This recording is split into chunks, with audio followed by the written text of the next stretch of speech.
Ми чекали цього довгих 11 років. Нарешті ніяких домашок, контрольних та… До дошки ідем!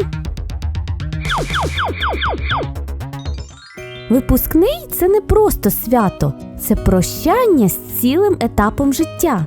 В цей день всі красиві, щасливі. Ну, майже всі щасливі. Батьки вже зі сльозами. Чи то від того, що «Ой, як швидко вони виросли!»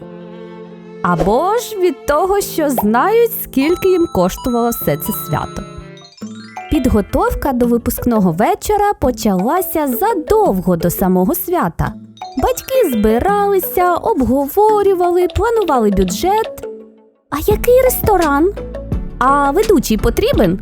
А фотограф на скільки годин? Від 3 годин знижка. І щоб на кожному столі обов'язково була чорна ікра. Але ресторан – це ще квіточки. Найголовніше було обрати сукню. Ми з мамою об'їздили купу магазинів, і жодна сукня мені не сподобалась. А тоді, знаєте, в моді були дуже пишні сукні, як весільні, з додатковою спідницею, з кільцями. Коротше, жах як незручно. І тоді мама вирішила: будемо шити свою сукню. Ми обрали тканину, знайшли в журналі фасон сукні, який мені сподобався, і віднесли швачці.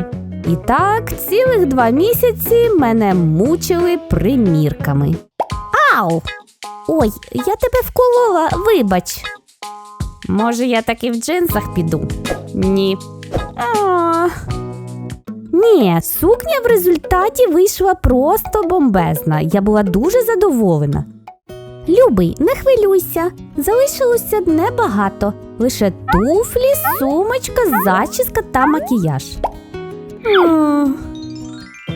І поки батьки не притомніли від цін, у нас в класі обговорювалась дуже серйозна проблема.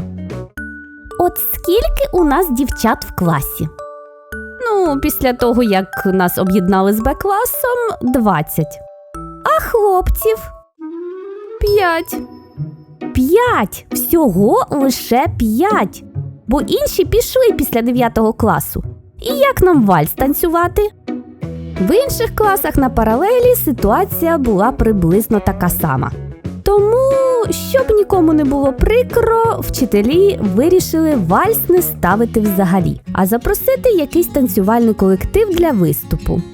Вся урочиста частина свята з вручанням атестатів, медалей та грамот проходила у дворі школи.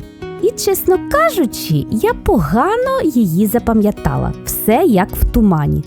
Пам'ятаю лише, як я дуже переживала і боялася перечепитися через постелені килими і навернутися на тих підборах, бо ходити на них я не вміла. Чесно кажучи, я й досі не навчилася. Але, слава Богу, все обійшлося. А от святкування в ресторані я дуже добре запам'ятала, адже саме там і відбувалося все найцікавіше. А почалося все з того, що офіціанти переплутали столи і на наш стіл поставили міцний алкоголь, а на стіл батьків – шампанське та сік. І поки всі мили руки та сідали за столи, хлопці вже встигли одну таку пляшку розлити по келихах та почати пити. Добре, що їх встигли вчасно зупинити. Інакше решту свята вони б провели отак.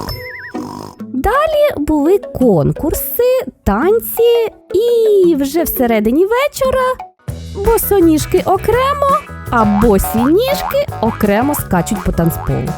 Більшість моїх однокласниць таки обрали собі пишні сукні, як у принцес, з кільцями і багатьма шарами спідниць, в яких можна було просто загубитися. І тут в них виникла нічогенька така проблема.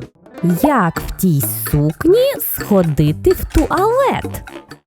І я, можливо, б не стала акцентувати на цьому увагу, якби не одна ситуація з нашою Ксюхою.